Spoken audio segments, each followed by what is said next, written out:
Ezequiel, capítulo 37, les digo, 38. 38, perdón, 38. 37 es la famosa historia del Valle de los Huesos Secos, ¿verdad? Donde el Señor le hace una pregunta muy interesante al profeta Ezequiel y le dice, ¿tú crees que estos huesos volverán a la vida? Dice que eran huesos secos en gran manera. Y el profeta Ezequiel le dice al Señor, no lo sé, Señor, tú lo sabes. La Biblia nos dice que el Señor le da la orden al profeta Ezequiel de predicarles, de profetizarle a los huesos. Y dice que al final aquellos huesos se convierten en un ejército tremendamente poderoso. Y al final de esta visión del Valle de los Huesos Secos, el Señor le dice, esta es la casa de Israel.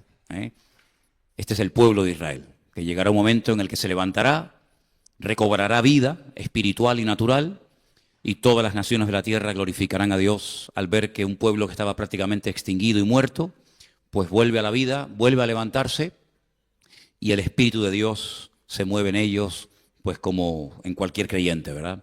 Ese es el capítulo 37. Pero si vamos al capítulo 38 y 39, nos habla de que este pueblo, una vez que ya ha sido restaurado, una vez que ya está consolidado como pueblo y habitando en la tierra de ellos de toda la vida, pues al final de los tiempos va a ser atacado.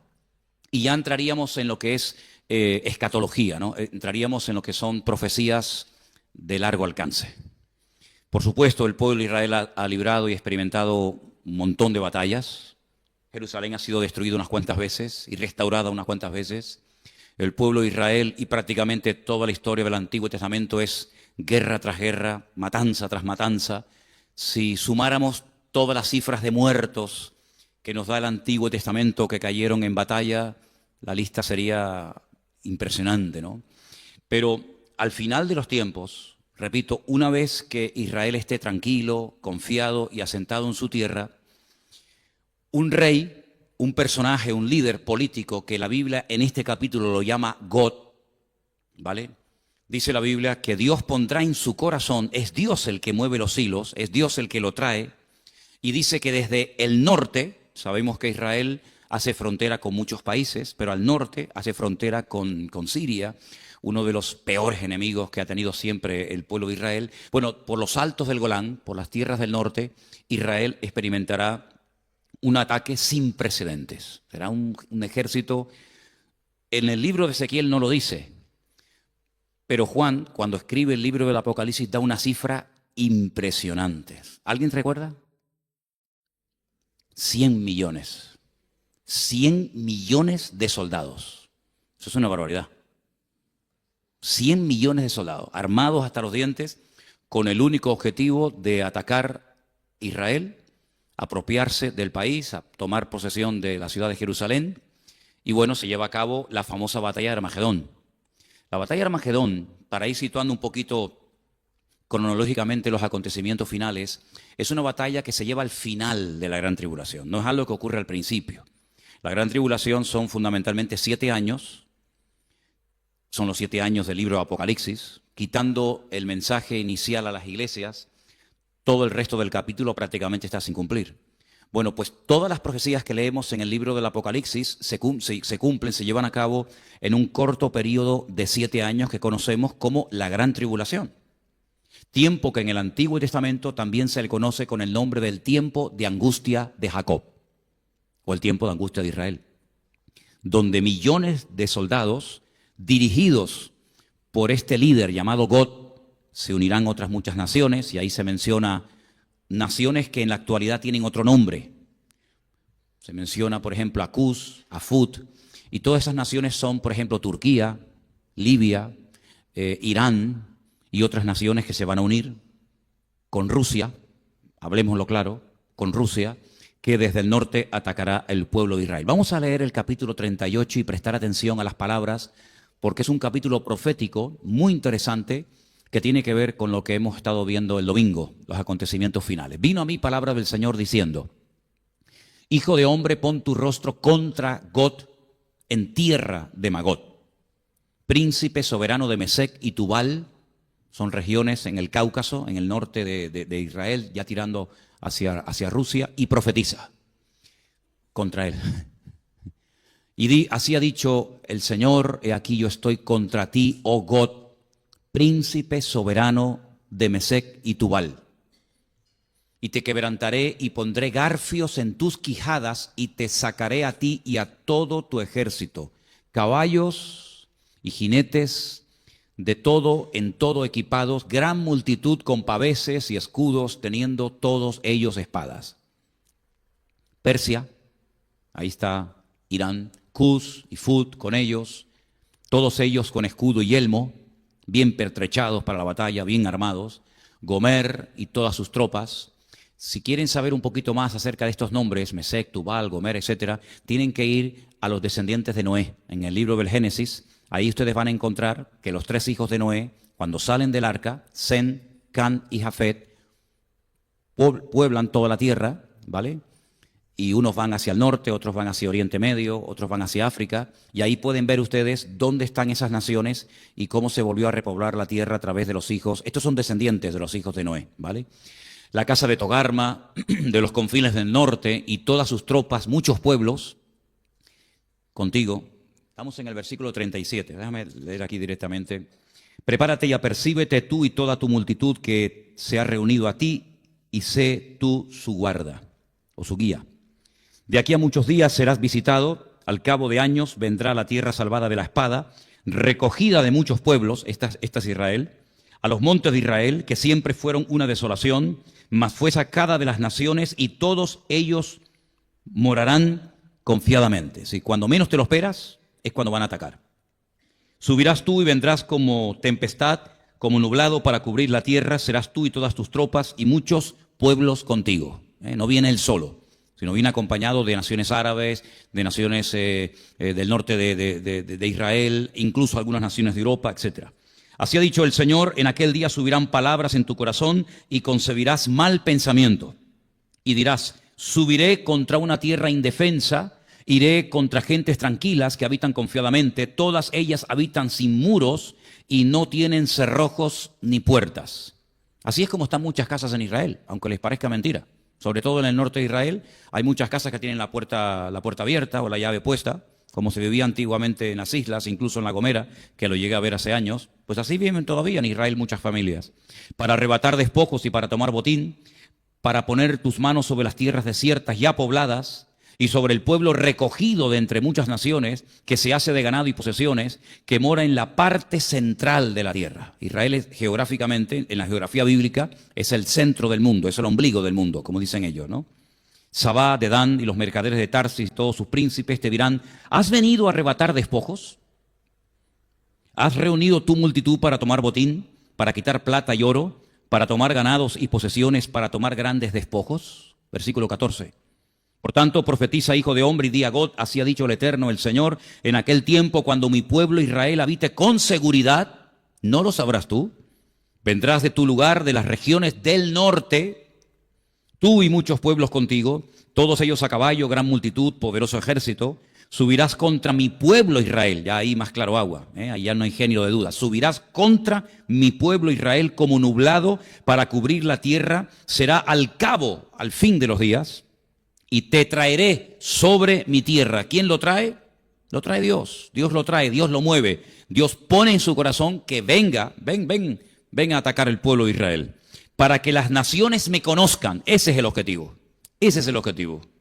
Cuando sea santificado en ti, oh Gog, delante de sus ojos. Porque así ha dicho el Eterno, el Señor: ¿no eres tú aquel de quien hablé yo en tiempos pasados por mis siervos los profetas de Israel, los cuales profetizaron en aquellos tiempos que yo te había de traer sobre ellos?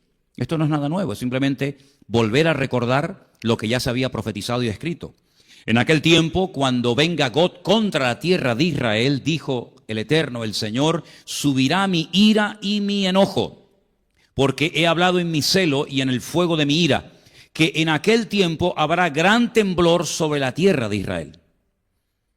Es interesante que hay algunos cristianos que se van allí a Jerusalén a orar para que esto no acontezca. Como si nuestras oraciones pudieran impedir que la palabra se cumpla. Claro que es muy fuerte, ¿no? Pero hijo, esto es lo que hay. Los peces del mar, las aves del cielo, las bestias del campo y toda serpiente que se arrastra sobre la tierra y todos los moradores que están sobre la faz de la tierra temblarán ante mi presencia, se desmoronarán los montes y los vallados caerán y todo muro caerá a tierra. Y en todos mis montes llamaré contra él la espada, dice el Eterno, el Señor. La espada de cada cual será contra su hermano. Y yo litigaré contra él con pestilencia y con sangre, y haré llover sobre él, sobre sus tropas y sobre los muchos pueblos que están con él, impetuosa lluvia. Apocalipsis dice que caerán caerán granizos del peso de un talento. 45 kilos cada granizo. ¿Qué les parece? ¿Te cae un pedrolo esto en la cabeza, amigo? Sí, creo que algo de daño te podrá hacer, ¿no? Impetuosa lluvia, piedras de granizo, fuego y azufre. Y seré engrandecido y santificado y seré conocido ante los ojos de muchas naciones y sabrán que yo soy el Señor. Las naciones de alrededor de Israel están todas dolidas, ofendidas, picadas, si me permiten la palabra, porque todas las veces que se han unido para pelear contra Israel, y ya van 7, todas las veces han perdido. Y no solamente han perdido la guerra, sino que han perdido prestigio, han perdido dinero, han perdido soldados y sobre todo han perdido tierra.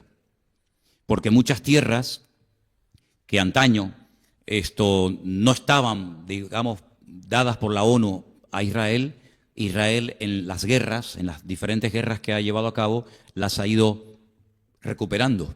Incluso algunas tierras que después de un tiempo devolvió, como por ejemplo la famosa península del Sinaí, que es esa península, ¿verdad?, que divide o que separa a Israel de Egipto. Esa península la conquistó en el año 67 Israel, pero tiempo más tarde la devolvió en un tratado de paz que se hizo, ¿no? En el capítulo 39 sigue el profeta Ezequiel hablándonos de este personaje que no es otro más que el anticristo.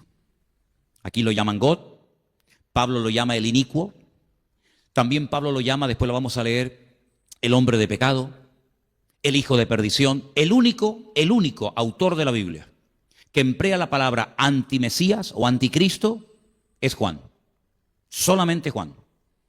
Ningún personaje de la Biblia, ningún escritor de la Biblia se refirió a este personaje como el anticristo. Solamente Juan, para que tengan ese dato. Capítulo 39. Tú pues, hijo de hombre, profetiza contra God y di, así ha dicho el Eterno el Señor, he aquí yo estoy contra ti, oh God, príncipe soberano de Mesec y Tubal. Todos estos nombres que estamos leyendo esta tarde, Mesec, Tubal, todos aparecen en el libro del Génesis en las famosas genealogías. Ahora se dan cuenta ustedes lo importante que son las genealogías en la Biblia, ¿vale? ¿Quién es Mesec? ¿Quién es Tubal? ¿A dónde fueron? ¿Dónde están? ¿Qué país es hoy en día? Eso es muy importante leerlo en el libro del Génesis. Dice el Señor, te quebrantaré y te conduciré y te haré subir de las partes del norte, otra vez menciona el norte, y te traeré sobre los montes de Israel. El centro de la batalla, aunque todo el país va a ser afectado, pero el centro de la batalla se va a llevar a cabo en un valle inmenso, un valle que nace en el norte de Israel y que termina en la costa que lo podemos ver ese valle, el valle de Jezreel o el valle de Megiddo, es un valle precioso, es un valle inmenso y allí va a ser el centro de la batalla. Les dije en una ocasión que Napoleón, cuando estuvo en Israel y vio aquel enorme valle, dijo, este es el valle perfecto para llevar a cabo una gran batalla. Y es que realmente allí caben pues millones y millones de personas. Así que es un valle que prácticamente cruza todo el país, de norte a sur, y puedes ver el final del valle, o el principio, según como lo veas, en la ciudad de Haifa, la ciudad costera, una ciudad muy bonita, una ciudad importante de Israel. Versículo 3, te sacaré y sacaré tu arco de tu mano izquierda y derribaré tus saetas de tu mano derecha. Sobre los montes de Israel caerás. Fíjate, aún no había nacido este hombre, y ya el Señor le dice lo que va a hacer, dónde va a ser, cómo va a morir y hasta dónde va a ser enterrado. Es que la Biblia cuenta el futuro como si fuera pasado, como algo que ya ha ocurrido. Fíjate que le dice, sobre los montes de Israel caerás tú y todas tus tropas, los pueblos que fueron contigo, a aves de rapiña de toda especie y a las fieras del campo, te he dado por comida. Es increíble. Versículo 5. Sobre la faz del campo caerás, porque yo he hablado, dice el Eterno, el Señor. Enviaré fuego contra Magot y sobre los que moran con seguridad en las costas, y sabrán que yo soy el Señor. Haré notorio mi santo nombre en medio de mi pueblo Israel, y nunca más dejaré profanar mi santo nombre, y sabrán las naciones que yo soy el Eterno, el Santo de Israel.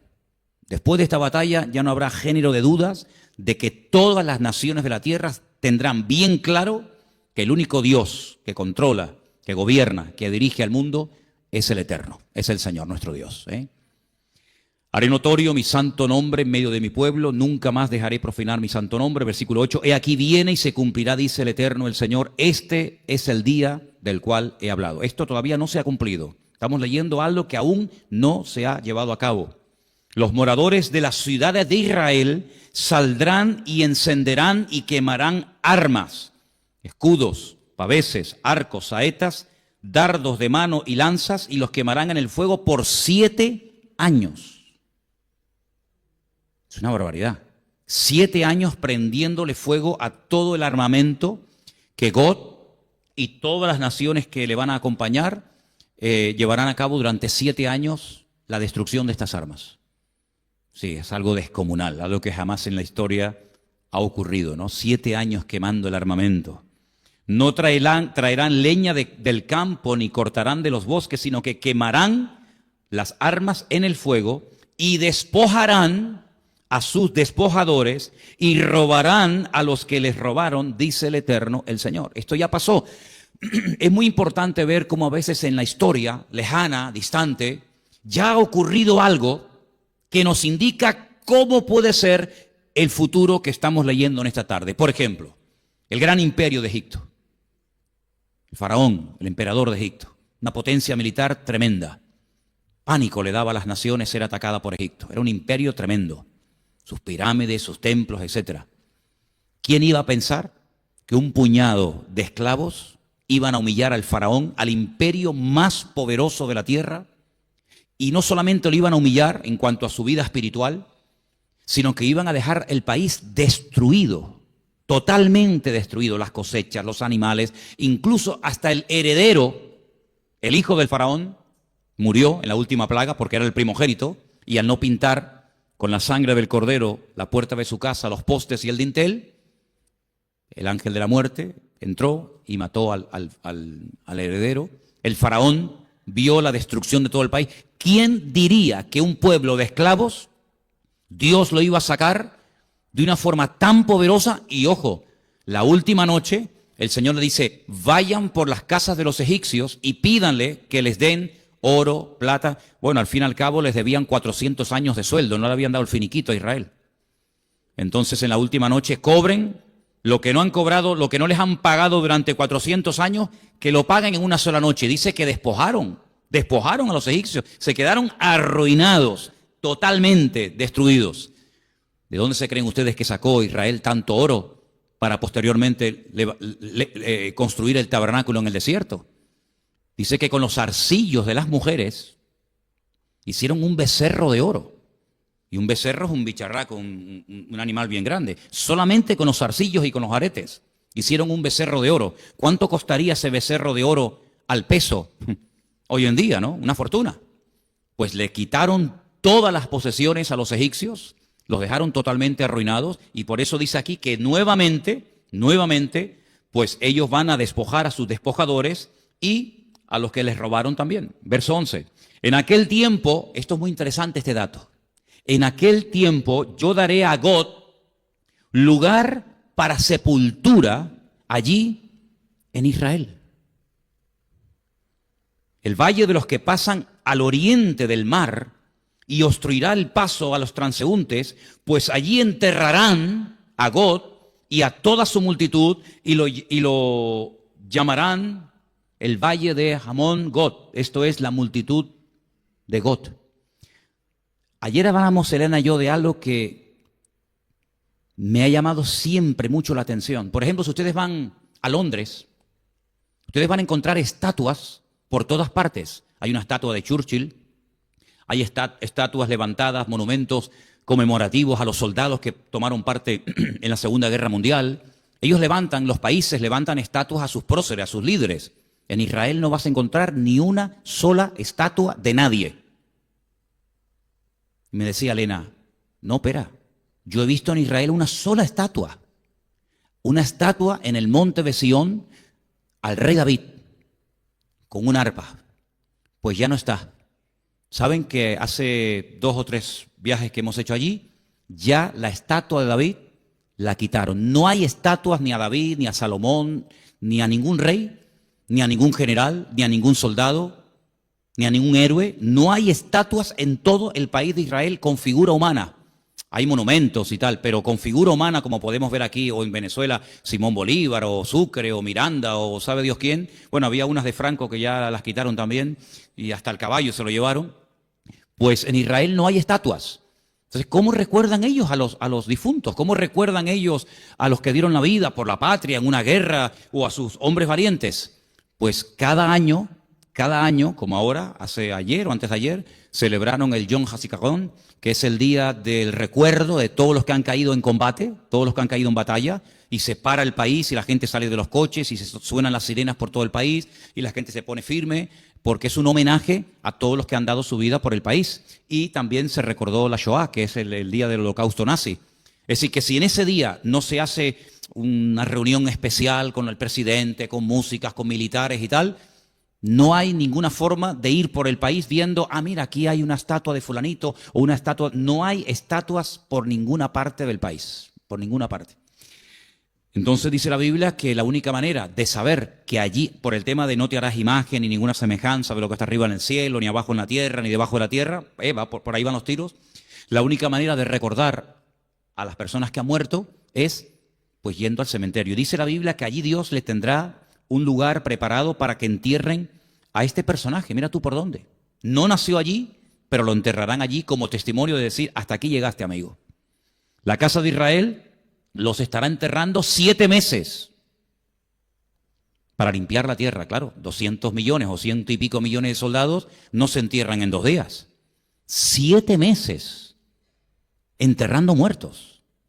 Eso es una barbaridad. Y 7 años prendiéndole fuego a todo el armamento estará Israel. 7 años, 7 meses. ¿Qué te parece?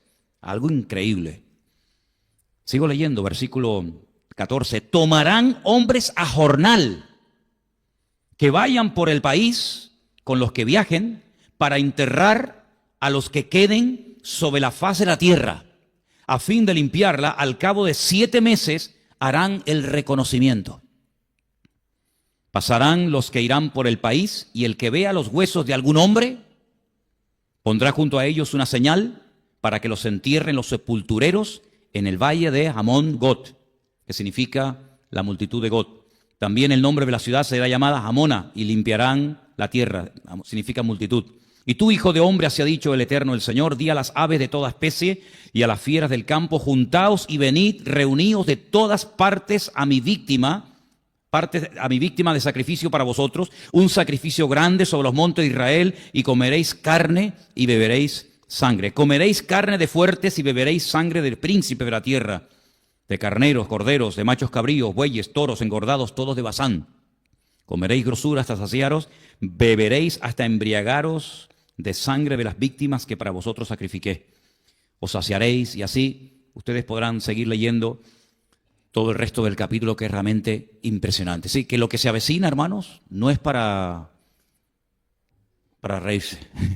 Lo que se avecina es realmente tremendo. La batalla más grande de toda la historia de la humanidad. Alguien me preguntó una vez, ¿tú crees que habrá una tercera guerra mundial? No te quepa la menor duda. No te quepa la menor duda. Si quieres tener más detalles, yo siempre digo que es muy bueno decir, bueno, ¿esta batalla la cuenta otra persona de la Biblia? Sí, claro. Por ejemplo, Joel. Les animo a leer el libro de Joel, un libro cortito. Allí se dice lo que le harán a las mujeres. Allí se dice por dónde entrarán. Allí se dice cosas muy interesantes que tienen que ver directamente con esta batalla. Todo el libro de Joel prácticamente.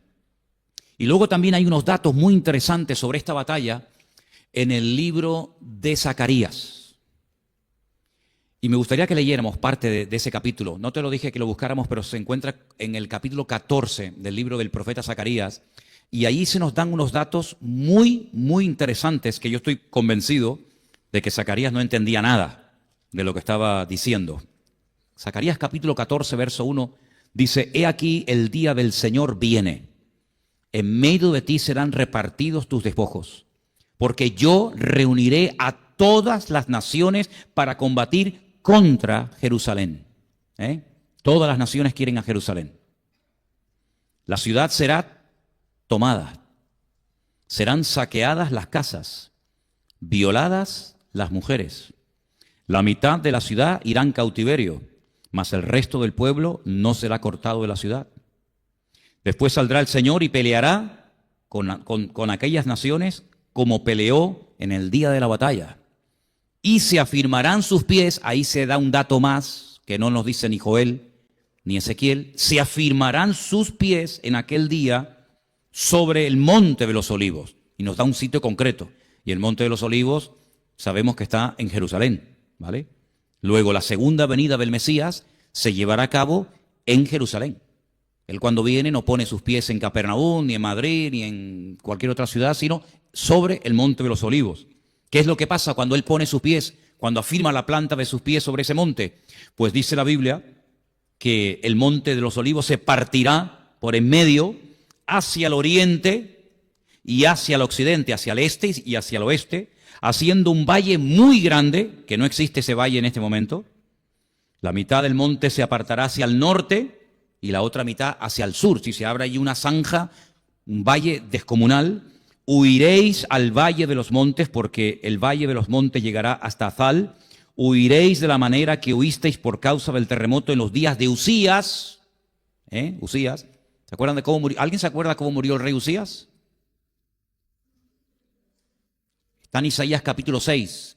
El día que murió el rey Usías, vi yo al Señor sentado en su trono. Sus faldas llenaban el templo. Y oí querubines que decían: Santo, santo, santo es el Señor.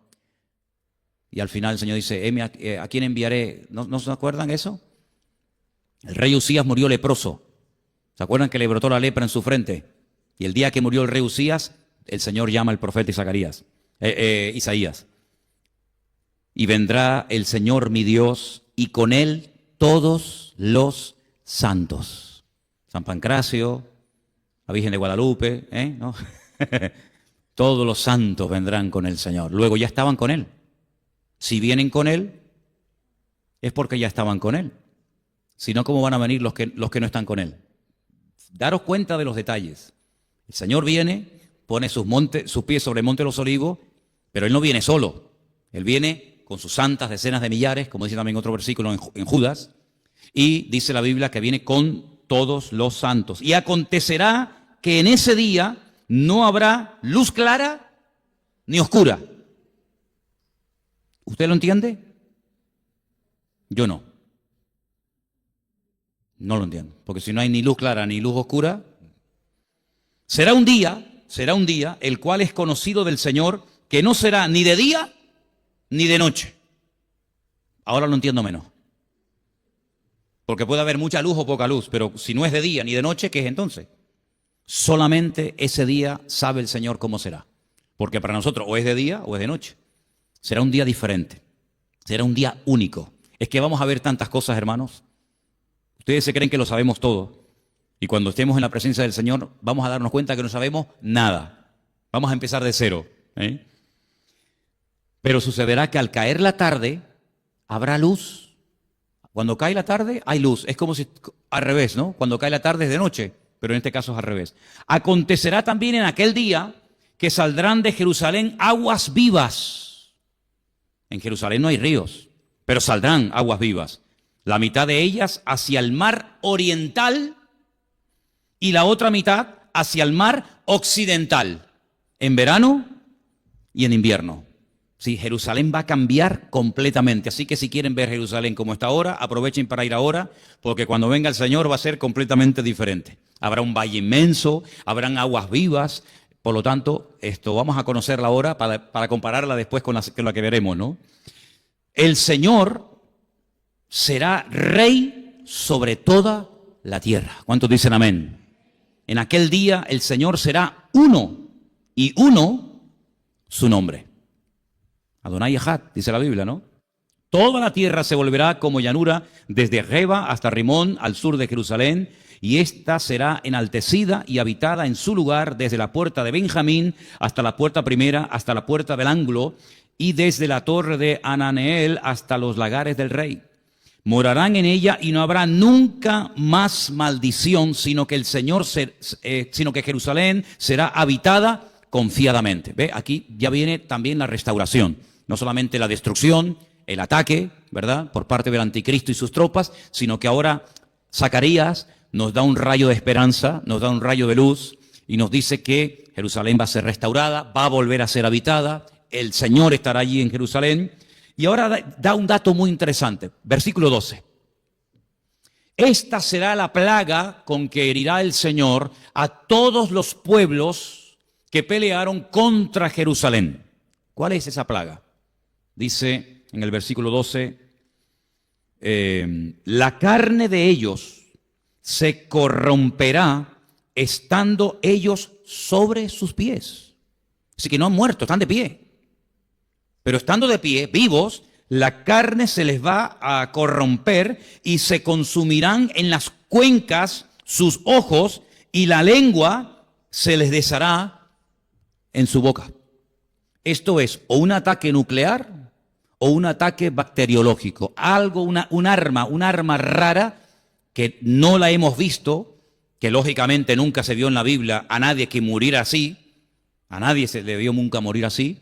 Pero dice que esta plaga, esta forma de morir, esta forma de aniquilar a millones de seres humanos, será la plaga, el ataque, la condenación, el castigo con la que el Señor va a castigar a todos los pueblos que se atrevieron a atacar la ciudad santa de Jerusalén.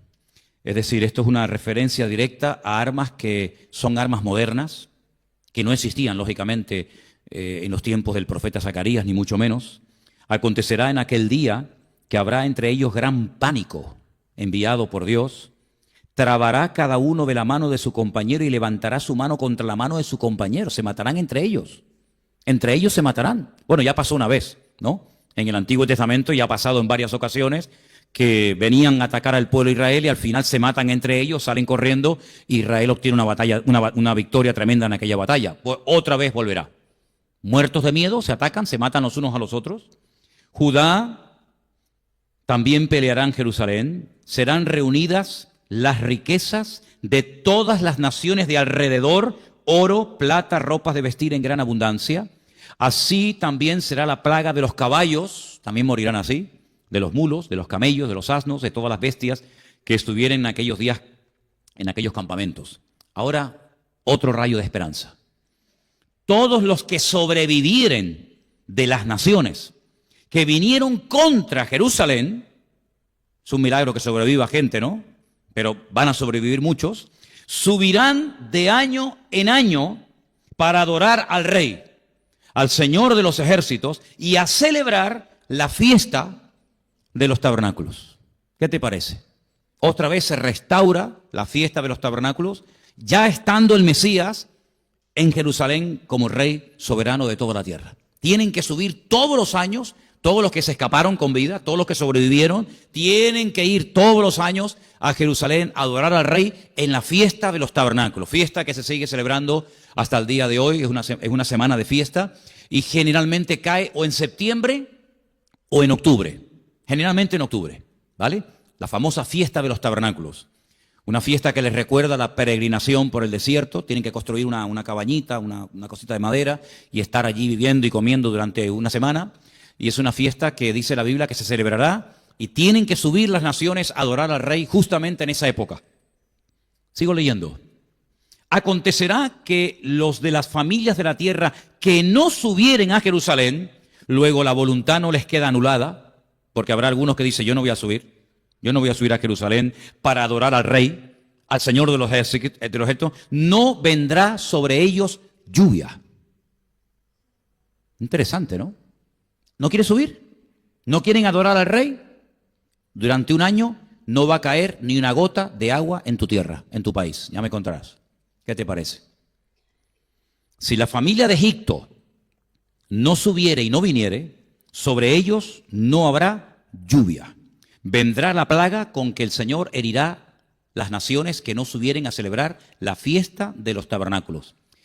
Esta será la pena del pecado de Egipto y del pecado de todas las naciones que no subieren para celebrar la fiesta de los tabernáculos. En aquel día estará grabado sobre las campanillas de los caballos: santidad al Señor. Las ollas de la casa del Señor serán como los tazones del altar, y toda olla en Jerusalén y en Judá será consagrada al Señor de los ejércitos, y todos los que sacrificaren vendrán y tomarán de ellas y cocerán en ellas, y no habrá en aquel día más mercader en la casa del Señor de los ejércitos. ¿Cuántos dicen amén? Es impresionante la cantidad de información que el Señor nos ha dado a través de diferentes profetas del Antiguo Testamento. Solamente he mencionado a 3, a Joel, que no le hemos leído, un poquito de Zacarías y un par de capítulos de Ezequiel. La información que tenemos acerca de lo que viene es impresionante. Muchísima gente ignora todo esto.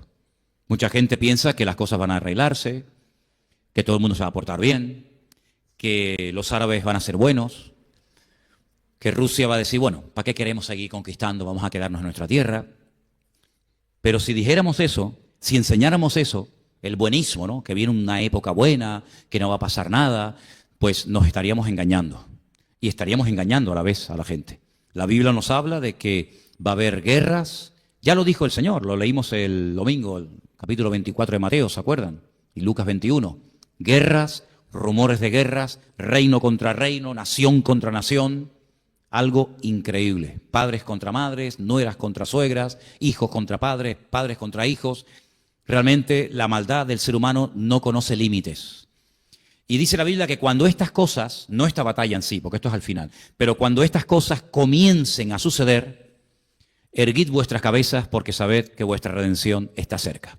Y él dice que es como los dolores a la mujer que está de parto. Ahora, va a llegar un momento, y vamos a leerlo ahora, va a llegar un momento en el que la gente se va a confiar, se va a relajar. Va a llegar un momento en el que la gente dirá, por fin estamos tranquilos, por fin parece que todo está quieto, que todo se ha calmado. Pero miren lo que nos dice Pablo, porque Pablo es un hombre que en algunas de las cartas que él escribe habla mucho acerca de los acontecimientos finales. Quiero llevarles a Primera de Tesalonicenses, por favor. Primera de Tesalonicenses, el capítulo 5, unos versículos nada más. Primera de Tesalonicenses, capítulo 5, verso 1. Acerca de los tiempos y de las ocasiones no tenéis necesidad, hermanos, de que yo os escriba. Porque vosotros sabéis perfectamente, yo espero que también nosotros sepamos perfectamente, que el día del Señor, eso es un sinónimo, es una referencia a la venida del Señor, a los juicios de los últimos tiempos, vendrá como ladrón en la noche. Que cuando digan, escucha, paz y seguridad, este será el eslogan de la campaña del anticristo. Este será el eslogan de los partidos políticos en los últimos tiempos. ¿Han visto los eslogans de los partidos en estos días, no? El de Ciudadanos, ¿cuál era? Vamos. ¿A dónde? ¿A dónde vamos? El otro decía, la España que queremos. Serás tú, ¿no? Este será el eslogan de los partidos en los últimos tiempos. Paz y seguridad. Por fin, hay paz, hay seguridad. Hay seguridad, luego hay paz. Cuidado, cuando empecemos a escuchar mucho de paz y seguridad, porque entonces vendrá sobre ellos destrucción repentina. Así, pum, de repente. Como los dolores a la mujer encinta. Y no escaparán. ¿Cuántos dicen amén? Mas vosotros, hermanos, no estáis en tinieblas para que aquel día os sorprenda como ladrón en la noche. Es decir, toda la información que tenemos es para estar preparados, para que no nos sorprendan las cosas que van a suceder, para que no nos llevemos las manos a la cabeza, para que no nos desanimemos y mucho menos enfriarnos, porque por ahí hay una advertencia, que creo que también la leíamos el domingo, que ante todo este panorama, guerras, rumores de guerras, epidemias, terremotos, etcétera, el amor de muchos se enfriará. Y cuando habla del amor de muchos se enfriará, pues yo creo sinceramente que se está refiriendo al amor de los creyentes. Porque no va a hacer referencia al amor de los inconversos, sino que el amor de muchos creyentes, de muchos discípulos de Cristo, se enfriará. Y algunos apostatarán de la fe, y otros se mandarán a mudar, y otros dejarán el camino. Pero el que persevere hasta el fin, ese será salvo, ¿vale?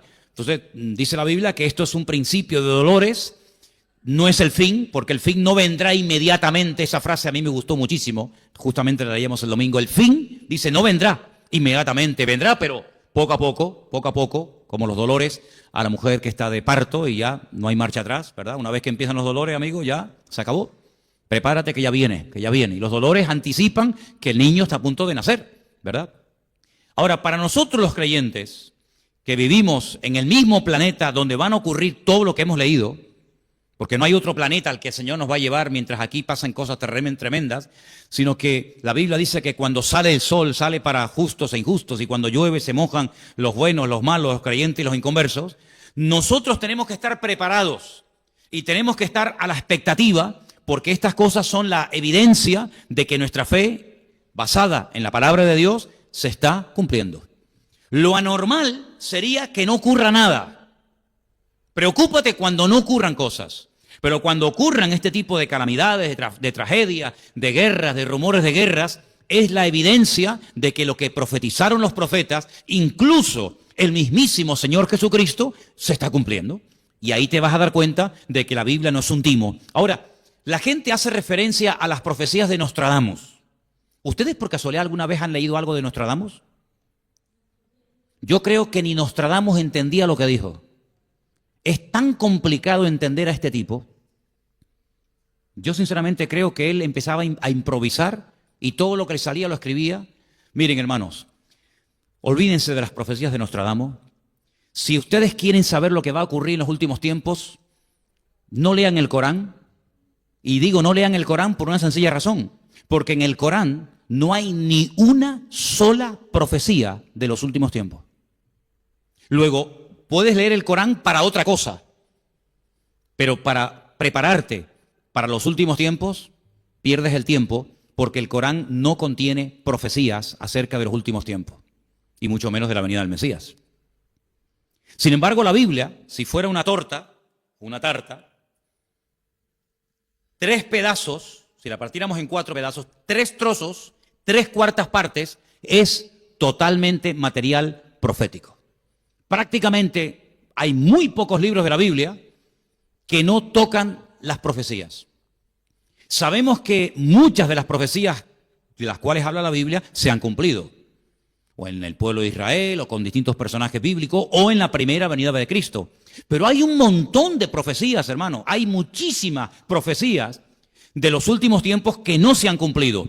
Y si les interesa el tema y quieren saber cómo es el anticristo, no tanto en su aspecto físico, sino cómo es su carácter, cómo es su naturaleza, cómo va a actuar, cómo va a reaccionar ante las cosas del mundo, pues no les queda más remedio que leerse algunos capítulos, sobre todo los últimos capítulos del libro de Daniel y sobre todo algunos capítulos del libro Apocalipsis, porque ahí vais a encontrar la esencia, la naturaleza del anticristo.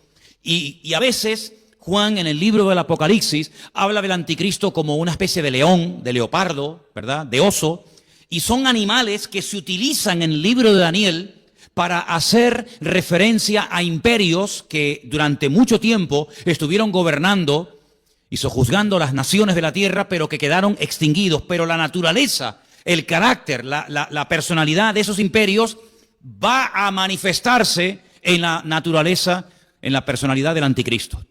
Tendrá un poco de persa, tendrá un poco de babilónico, tendrá un poco de romano, tendrá un poco de griego. Claro, ahí hay que recurrir a la historia secular. ¿Cómo eran los romanos? ¿Cuál era la característica fundamental de los griegos? ¿Cómo se comportaban los persas?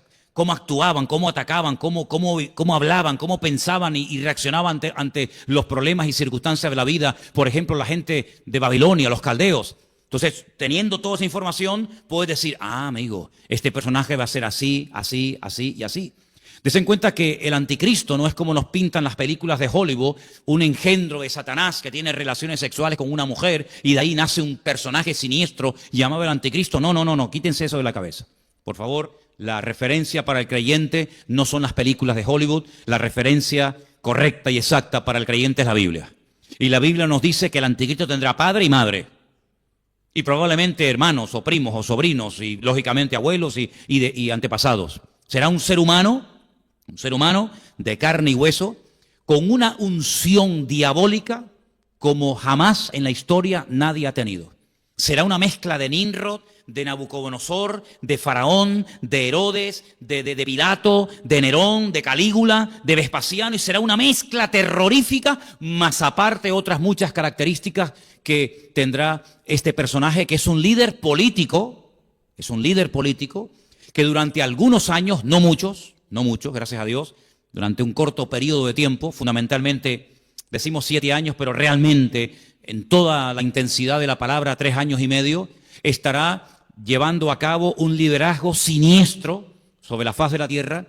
Y quiero leerles algunas descripciones acerca de este personaje. Vamos a 2 de Tesalonicenses. Al final apareció el pasaje, ¿no? ¿Sí? Vale. Es que al principio no salía, pero bueno, ya lo tenemos ahí. Estamos en 2 de Tesalonicenses, voy a leer del 1 al 10. Fíjense las características de este personaje. Con respecto a la venida, dijimos el domingo que había 2 palabras para definir la venida del Mesías. Una era, esa es parousia, la segunda y la primera, epifanía. Con respecto a la parousia, con respecto a la venida, la segunda venida del Mesías, porque la primera ya se produjo, de la parousia de la venida de nuestro Señor Jesucristo, en nuestra reunión con Él, os rogamos, hermanos, aquí hay un ruego de Pablo, una tarea. Un día, si tienen tiempo, miren las veces que Pablo utiliza la palabra os ruego, os suplico. No es muchas veces, pero hay unas cuantas, y cada vez que Pablo ruega, cada vez que Pablo suplica algo, es algo de trascendental importancia. Aquí tenéis uno, os ruego. Y hay otros, que no os lo voy a decir para que ustedes lo encuentren. Tal vez Anderson puede sacar una predicación de ahí. Los ruegos de Pablo, las súplicas de Pablo a algunos creyentes. Ruego a, punto suspensivo, bueno, no me olvido del tema. Que no os dejéis mover fácilmente de vuestro modo de pensar. Ahora, déjame pararme en esa palabra. No tenemos que movernos fácilmente de nuestro modo de pensar. Hay un versículo que dice, en esto pensad. ¿Lo habéis leído? Están Filipenses. Elena, búscame un segundito, por favor. Está al final de Filipenses. En esto pensad. Hay otro versículo acerca del pensamiento que nos dice que tenemos que llegar a tener la mente de Cristo. Eso es tremendo, ¿Cómo pensaba Cristo? Así es como nosotros deberíamos algún día llegar a pensar. Cristo nunca tuvo malos pensamientos. La mente de Cristo era una mente perfecta, totalmente centrada con la voluntad del Padre, ¿verdad? Entonces dice que no nos tenemos que dejar mover fácilmente de nuestro modo de pensar. Y yo pregunto, ¿y por qué el creyente en sus pensamientos estamos hablando ahora, por qué puede tener estabilidad? ¿Por qué mentalmente, psicológicamente podemos tener firmeza de criterio? Y no decir, no, ahora creo aquello. No, ahora creo lo otro. Porque la Biblia dice, y vuelvo otra vez a citar a Pablo, cuando yo era niño, yo hablaba como niño, pensaba como niño, juzgaba como niño. Mas cuando ya fui hombre, dejé lo que era de niño. Dejé. ¿Y qué es el dejarlo de niño? Repito, cuando yo era niño, hablaba, el vocabulario, pensaba, pensamientos, y juzgaba, mi forma de actuar, como niño. Mas cuando ya fui hombre, cambié mi forma de hablar, mi forma de pensar y mi forma de actuar. ¿Lo pilláis o no? Es fácil, ¿no? Por eso dice, hermanos, os ruego que no os dejéis, déjalo ahí, no os dejéis mover fácilmente de vuestro modo de pensar. Y vuelvo a hacer la pregunta, ¿y cómo podemos tener un criterio fijo? Ser, permítame la expresión, cabezones y decir, de aquí no me muevo. Porque ya no soy un niño, porque ya tengo una información, porque ya tengo un conocimiento. Y cuando yo era un chiquillaje, espiritualmente hablando, cuando yo era un niño, una persona inmadura, inexperta, neófita, otra palabra que aparece en la Biblia, pues me podían engañar y me podían decir, oye, ahora hacemos esto, y ahora hacemos lo otro. Y ahora decimos, no, momentito. Ya no me voy a dejar mover fácilmente de mi modo de pensar. ¿Por qué? Porque ahora mis pensamientos, cuando vienen a mi mente, yo los filtro, yo los cuelo y digo, ¿qué dice el versículo? Léelo fuerte. Todo lo que es verdadero. Ahí está.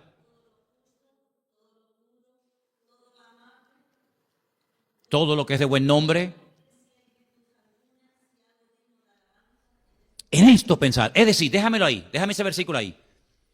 El único pensamiento, los únicos pensamientos que tienen que tener cabida en tu mente son los que tengan las siguientes características. ¿Esto que estoy pensando es verdad? Dice, todo lo que es verdadero. ¿Esto es verdad? Ah, no lo sé. Bueno, mijo, aquí tienes. ¿Esto es verdad? Es que yo no valgo para nada. Eso es un pensamiento falso, diabólico. ¿Por qué? Porque la Biblia no dice eso.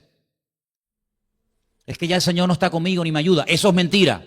Porque el Señor dice, estaré contigo todos los días hasta el fin del mundo. Si Él dice, estoy contigo, ¿quién eres tú para decir que Él no está contigo? ¿Le estás diciendo a Él mentiroso? ¿Le estás llamando mentiroso? No, entonces no lo piense. Si no es verdadero, fuera, fuera. Este pensamiento no entra.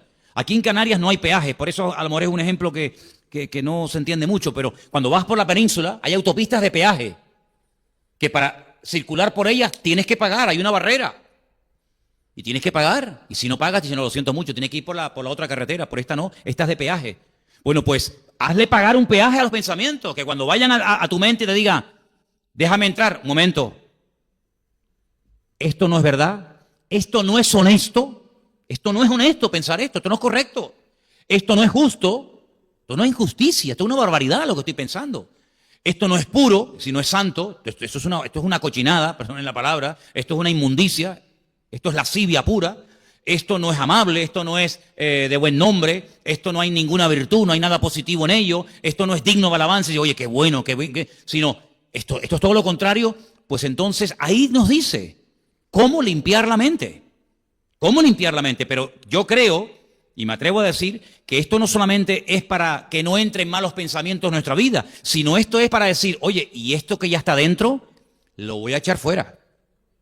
Porque a lo mejor no lo filtré adecuadamente y se me metió dentro y ahora lo que voy a hacer es una limpieza de malos pensamientos y a partir de ahora voy a tener sumo cuidado con lo que voy a pensar. Volvemos a Tesalonicenses, por eso Pablo dice, no os dejéis mover fácilmente de vuestro modo de pensar, pero para no dejarme mover fácilmente de mi modo de pensar, tengo que ser maduro, porque el niño fluctuante, el maduro tiene criterio propio y dice, no, eso no puede ser, eso no es verdad, eso no es justo, eso no es verdadero. ¿Me explico?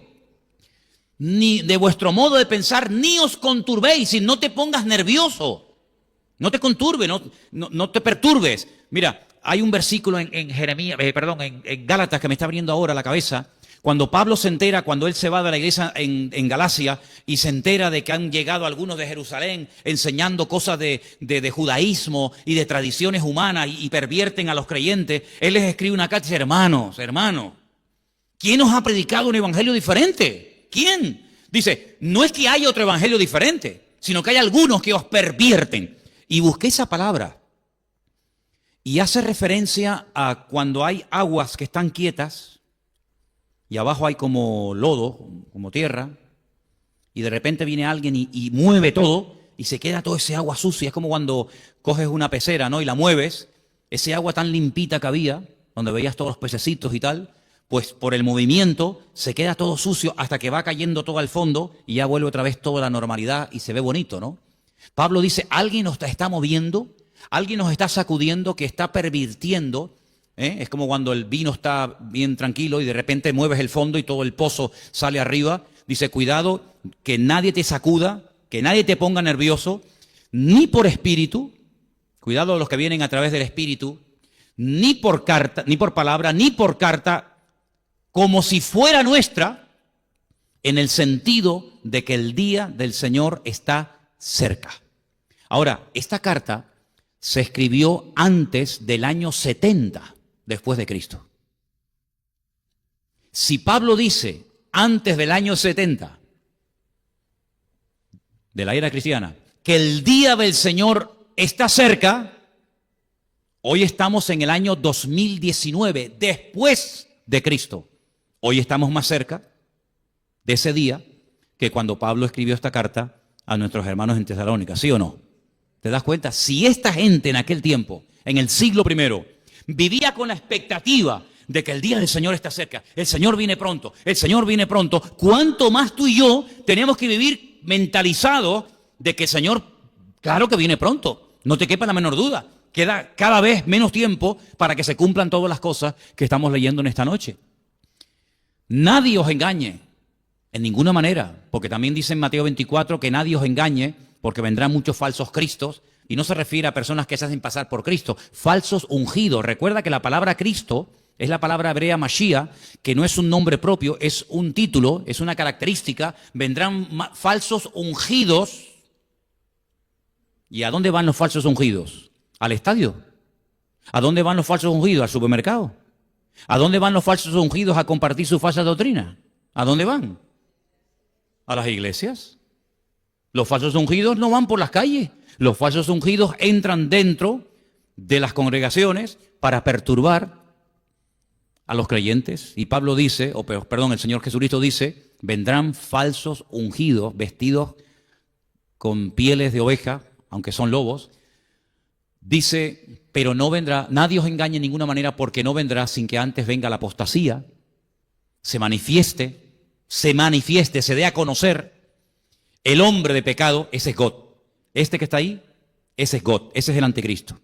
Daniel lo llama el cuerno pequeño, porque es un cuerno pequeñito que en una visión que él tiene de una bestia con 10 cuernos, de repente ve uno pequeñito que se levanta en medio de los 10 y empieza a hablar blasfemias, se levanta y hace guerra contra los creyentes, y dice que vence de los 10 a 3, se quedan 7 al final, y por eso él lo llama el cuerno pequeño, pero es el mismo, el hombre de pecado, el hijo de perdición, el cual, este tipo, se opone.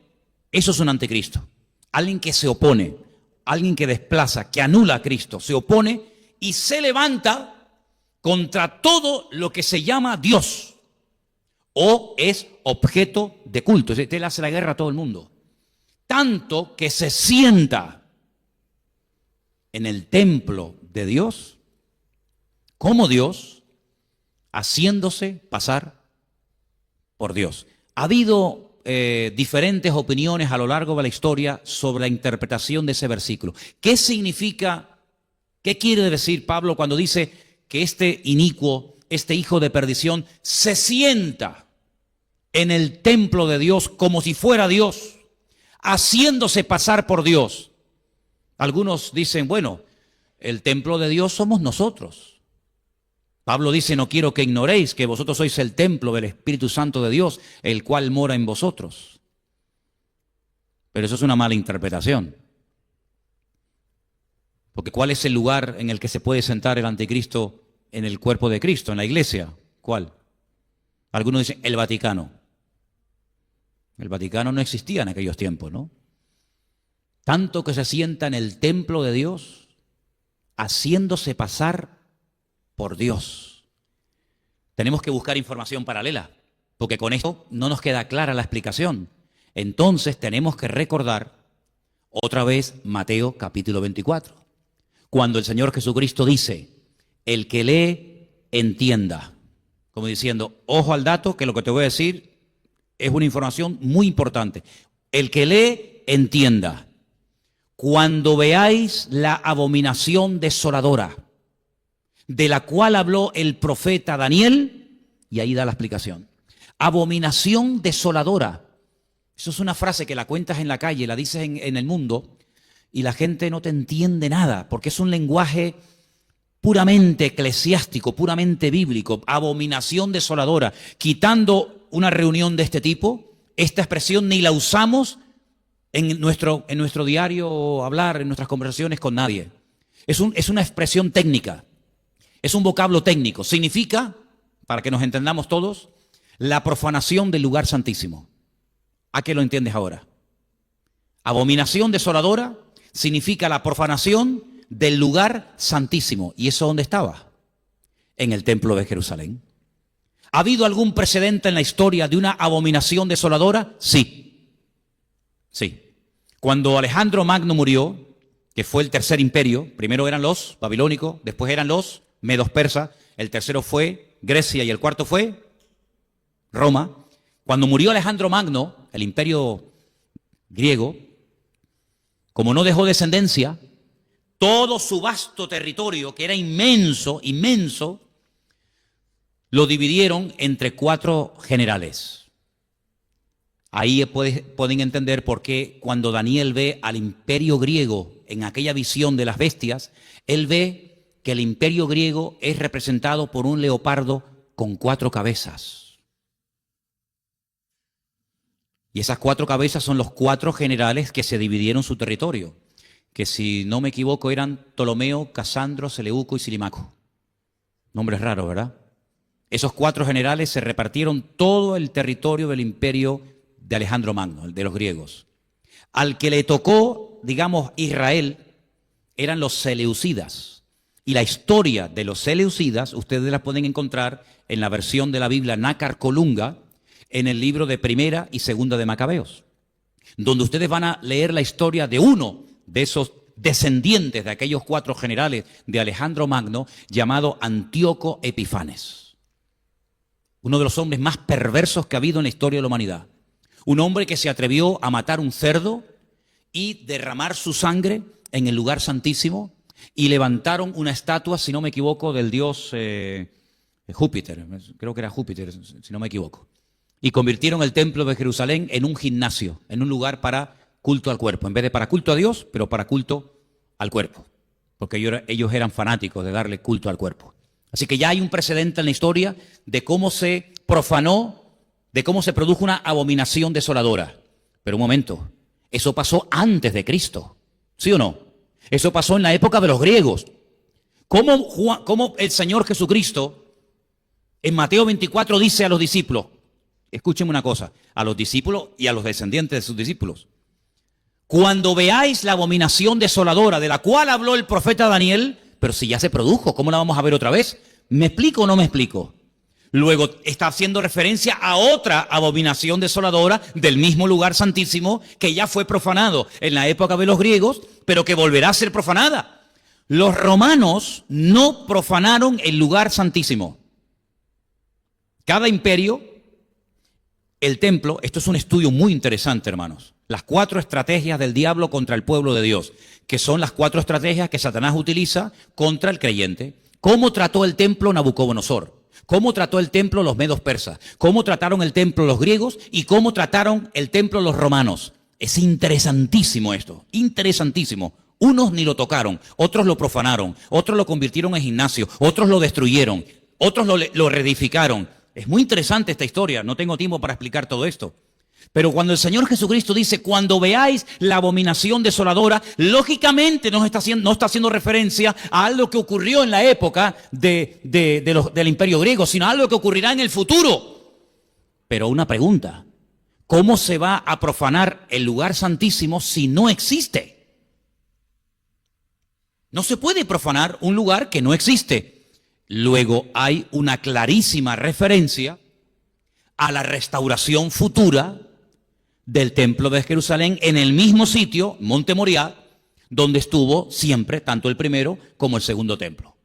Quiere decir que en los últimos tiempos te está diciendo, esto es una revelación espectacular, esto no lo saben ni los judíos, Esto no lo saben ni los judíos. Ellos están orando por la reconstrucción del tercer templo, pero que va a ser profanado por este personaje, ¿cómo lo van a saber? Si no leen el Nuevo Testamento. Esta información solamente la tienen los que leen el Nuevo Testamento. Los que tienen el Antiguo Testamento no saben que el lugar santísimo va a volver a ser profanado. Pero nosotros sabemos que este personaje que se opone contra todo lo que se llama Dios o es objeto de culto, se va a sentar en el templo de Dios como si fuera Dios, haciéndose pasar por Dios. Luego el tercer templo va a ser reconstruido y otra vez va a ser profanado a los 3 años y medio de su inauguración por este personaje siniestro llamado el Anticristo. Y Juan dice en el libro del Apocalipsis que pondrá una imagen. Y ahí hay diferentes interpretaciones. Volverá otra vez a profanar el lugar santísimo. ¿Qué te parece? Seguimos, versículo 5. ¿No os acordáis que cuando yo estaba todavía con vosotros, os decía esto? ¿Qué nivel de enseñanza, Vosotros sabéis lo que lo detiene, a fin de que a su debido tiempo se manifieste. Porque ya está en acción el misterio de la iniquidad, solo que hay quien al presente lo detiene hasta que él a su vez sea quitado de en medio. Y entonces se manifestará aquel inicuo a quien el Señor matará con el espíritu de su boca y destruirá con el resplandor de su venida. Y ahora da una característica muy interesante, otro adjetivo para la misma persona, inicuo, que viene de iniquidad. Inicuo, cuyo advenimiento, cuya aparición o cuya manifestación es por obra de Satanás. Es decir, Satanás está detrás de este personaje. Satanás es el que va a ungir, el que va a usar a este tipo con gran poder y señales y prodigios mentirosos. Cuidado que habrá señales, habrán prodigios, pero cuidado que detrás de todo eso está una unción diabólica que le permite hacer cosas espectaculares, que pueden leerlas, por ejemplo, en el libro del Apocalipsis. Con todo engaño de iniquidad para los que se pierden, por cuanto no recibieron el amor de la verdad para ser salvos. Como conclusión, porque se nos fue el tiempo, estamos a punto de ver en estos tiempos cómo se va a dar a conocer un personaje con una influencia mundial, que probablemente, y aquí tendríamos tela para rato, se levantará de lo que antiguamente ocupó y conquistó el antiguo Imperio Romano.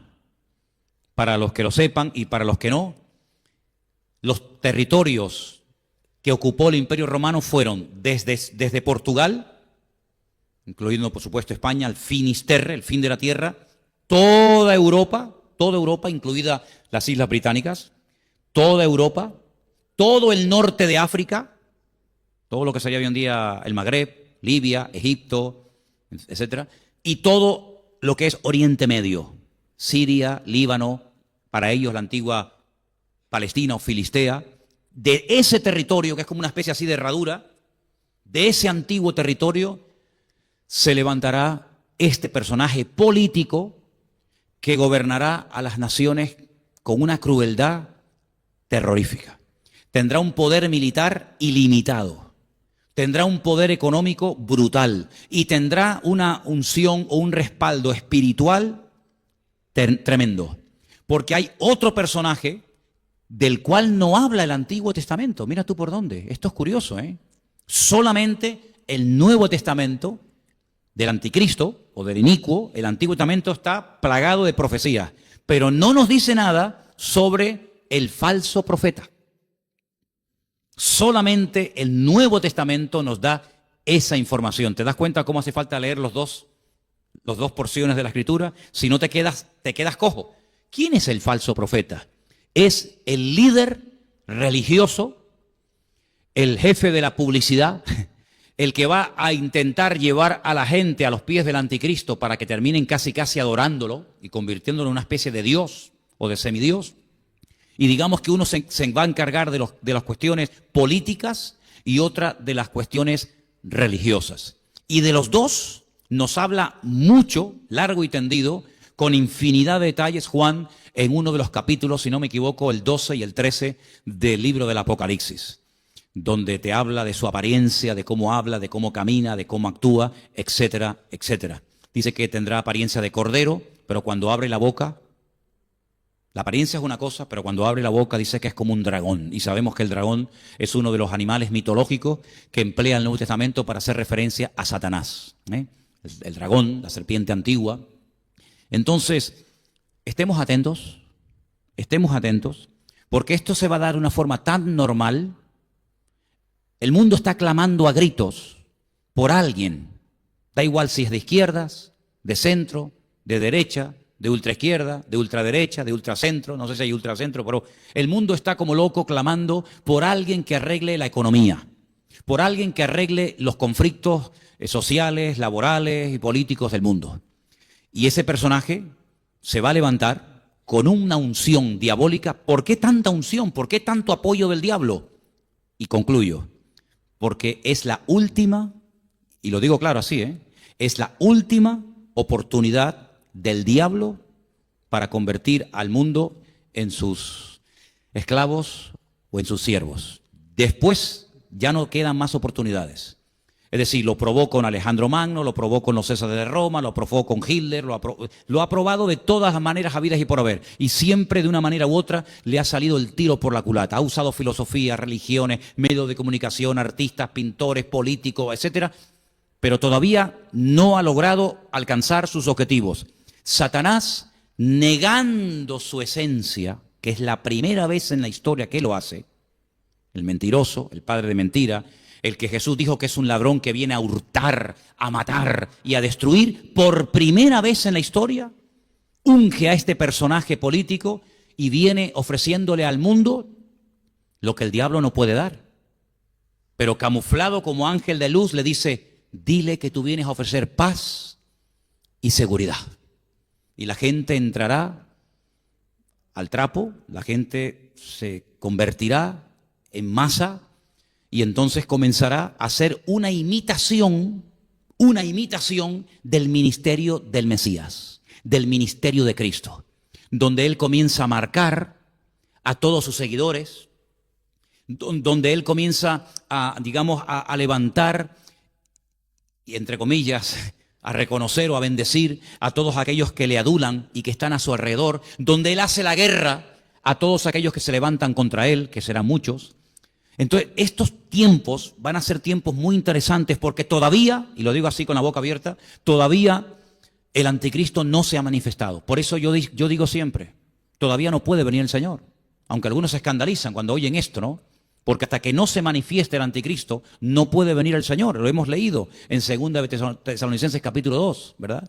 Entonces, cuando se manifieste este personaje, cuidado, porque en cualquier momento se rompe la jugada, se rompe la partida.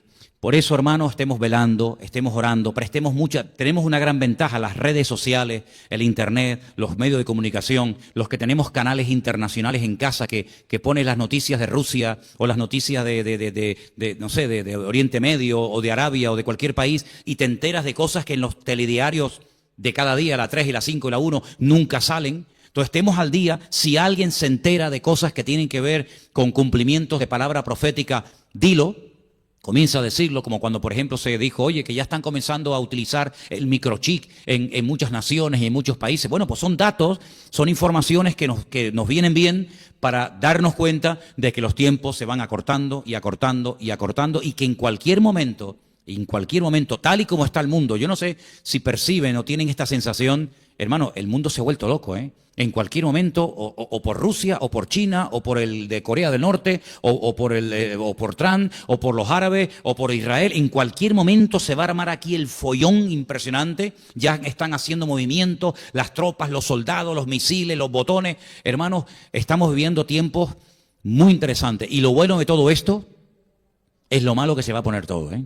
Esto es lo bueno, ¿eh? Lo bueno de esto, hermano, es que esto se va a poner como una olla a presión. Pero el que persevere hasta el fin, ese será salvo. Así que vamos a cubrirnos las espaldas los unos a los otros. Amén, hermanos. ¿Habrá aquí algunos que perseveren hasta el fin? ¿Habrá alguno aquí que se enfriará por el camino y abandonará? Espero que no. Cierra tus ojos, vamos a orar al Señor. Padre Celestial, muchas gracias por tu palabra. Palabra poderosa, palabra viva, palabra eficaz, que nos proporciona muchísima información para que no andemos en las tinieblas ni en la ignorancia, sino para que estemos velando y orando, sabiendo que las profecías se están cumpliendo y que tu venida se acerca, Señor. Guarda a tu pueblo Israel, guarda a tus hijos sobre toda la faz de la tierra, que tu iglesia esté avivada, que el fuego no se apague en los corazones, que nadie se desanime, que nadie tire la toalla, que seamos fieles, perseverantes hasta el fin. Y Señor, que aprovechemos también el tiempo para decirle al mundo que se preparen porque Cristo viene pronto. A ti la gloria y la honra, Señor, en el nombre bendito de Jesús. Amén y amén. Nos ponemos de pie, queridos hermanos. Vamos a prepararnos para levantar ya la ofrenda. Voy a pedirle a Adrián y a Dai.